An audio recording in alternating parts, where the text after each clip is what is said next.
Hi hello lovely viewers welcome back to movie gossip YouTube channel. இன்னைக்கு இந்த வீடியோவில் Nivin Pauly and Harshad யூதின் அவர் நடித்து வெளியே வந்த பிரதிஜயா அப்படிங்கக்கூடிய ஒரு செம்ம ஸ்மார்ட்டஸ்டான ஒரு பொலிட்டிக்கல் ஃபிலிமோட ரிவ்யூவை எந்த ஒரு ஸ்பாய்லருமே இல்லாமல் இந்த வீடியோவில் நான் சொல்கிறேன். மறக்காமல் மூவி காசிப் யூடியூப் சேனல் ஒரு ஃபாலோ பண்ணிவிட்டு ஒரு சப்ஸ்கிரைப் பண்ணிவிட்டு இந்த வீடியோவை பாருங்கள்.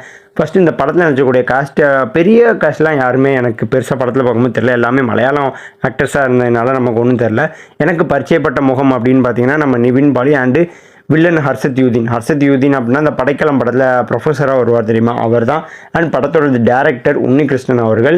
அண்ட் இந்த படத்தோட பாசிட்டிவ் என்ன அப்படிங்கிறத பார்க்குறதுக்கு முன்னாடி படத்தோட ஸ்டோரி என்ன அப்படிங்கிறத நான் ஸ்பாய்லர் இல்லாமல் சொல்லிடுறேன். நம்ம கேரளாவோட சிஎம்மோட சன்னு தான் நம்ம ஹீரோ நிவின் பாலி அவர்கள். அவர் கட்சியில் இருக்கக்கூடிய ஒரு சில பேர் சிஎம்ஐ கீழே தள்ளிட்டு அவங்க சிஎம் ஆகணும் அப்படின்னு சொல்லிங்கக்கூடிய ஆசைனால் அவங்க சிஎம் மேலே ஒரு சில பழிகள்லாம் போடுறாங்க. அது ஒரு ஃபேக்கான பாலியல் வழக்கு அவர் மேலே போட்டு அவரை ரொம்பவுமே முடக்கிடுறாங்க. அது நான் பண்ணலை அப்படின்னு சொல்லிட்டு அவர் எப்படி ப்ரூவ் பண்ணார், அவர் கூட சப்போர்ட்டிவாக அவரோட சன்னு எந்த மாதிரியான வகையில் சப்போர்ட் பண்ணார் அப்படிங்கிறது தான் படத்தோட ஸ்டோரியே. ஃபஸ்ட்டு படத்தோட பாசிட்டிவ் என்னென்ன அப்படிங்கிறதெல்லாம் வரிசையாக பார்த்துடலாம். நிவின் பாலியோட ஸ்க்ரீன் ப்ரெசன்ஸ் உண்மையில் படத்தில் செம்மையாக இருந்துச்சு. அது உண்மையிலே செம்ம ஸ்மார்ட்டாக இருந்தார். அது இல்லாமல் கதையுமே செம்ம ஸ்மார்ட்டாக இருந்துச்சு. ஸோ இதுக்கு உண்மையிலே சூப்பராக இருந்துச்சு.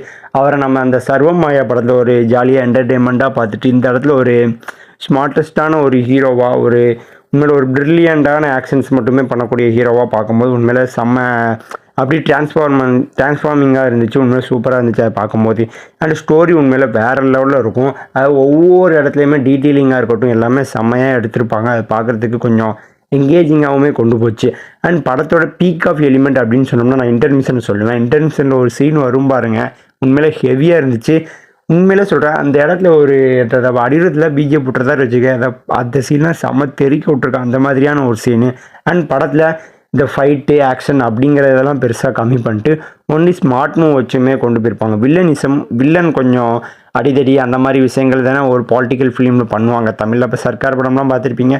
அவனை அடித்து கொண்டுருங்கடா, அவனுங்க ஆளுங்களை அனுப்பி அவனை அழித்து ஆளே இல்லாமல் அழிச்சிருங்க அப்படிங்கிற மாதிரிலாம் பண்ணுவாங்க. அந்த மாதிரி விஷயங்கள்லாம் இல்லாமல் ஒன்லி ஸ்மார்ட் மூவ்ஸ் வச்சு அவர் கீழே தள்ளுறது, அப்புறம் அதுலேருந்து அவர் தப்பிச்சு மேலே வர்றது, இந்த மாதிரியான சீன்ஸ்லாம் இருக்கும்.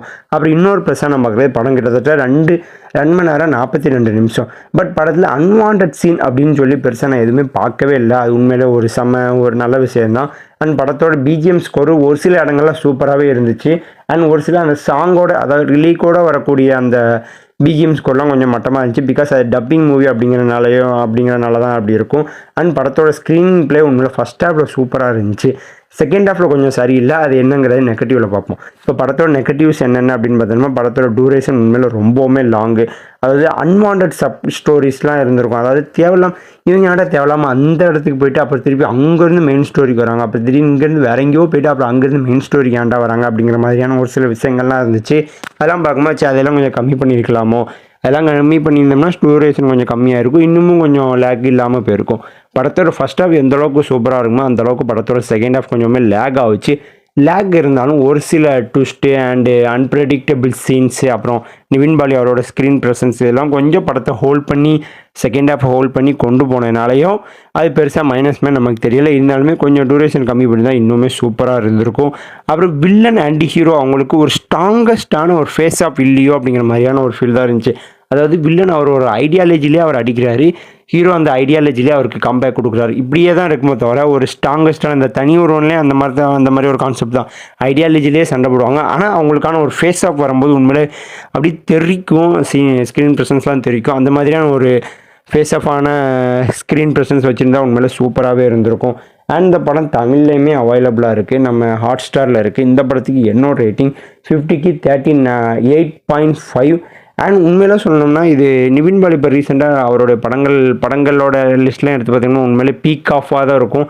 அந்த மாதிரியான ஒரு பீக் ஆஃப் மூவியாக தான் இதுவுமே இருக்கும். உண்மையிலே செம்மையான ஒரு ஸ்மார்ட்டஸ்ட்டு ஒரு பெர்ஃபெக்ட் ஒரு பொலிட்டிக்கல் ஃபிலிம் அப்படின்னே சொல்லலாம். அப்புறம் இந்த தெலுங்கில் மகேஷ் பாபுவோட பொலிட்டிக்கல் ஃபிலிம்லாம் பார்த்துருப்பீங்கள்ல, இந்த பரத் என்னும் நான், அந்த மாதிரியான ஒரு ஃபிலிம் மாதிரியான ஒரு கான்செப்ட் உண்மையிலே சூப்பராகவே இருந்துச்சு. செம்ம ஒரு direction, screen play and screen presence அதெல்லாம் சூப்பராகவே இருந்துச்சு. அப்புறம் அந்த ஹர்ஷத் யூதின், சரஃப் யூதின் நினைக்கிற ஒரு பேர், சரஃப்யுதீன் அவரோட வில்லனிசம் மேனரிசம்லாம் படத்தில் சூப்பராக இருந்துச்சு, அதை சொல்கிறதுக்கு மிஸ் பண்ணிட்டேன். அண்ட் உன்னிகிருஷ்ணன் அவர் தான் படத்தோட டேரக்டர், அவருடைய டேரக்ஷன் உண்மையிலே ஹேட்ஸ் ஆஃப் சொல்லியே ஆகணும்.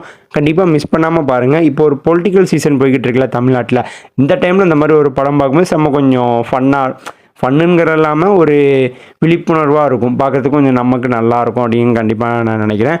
ஓகே, நெக்ஸ்ட்டு இன்னும் நல்ல படங்களோட ரிவ்யூவோடு வரேன். Okay, tata, bye bye, see you.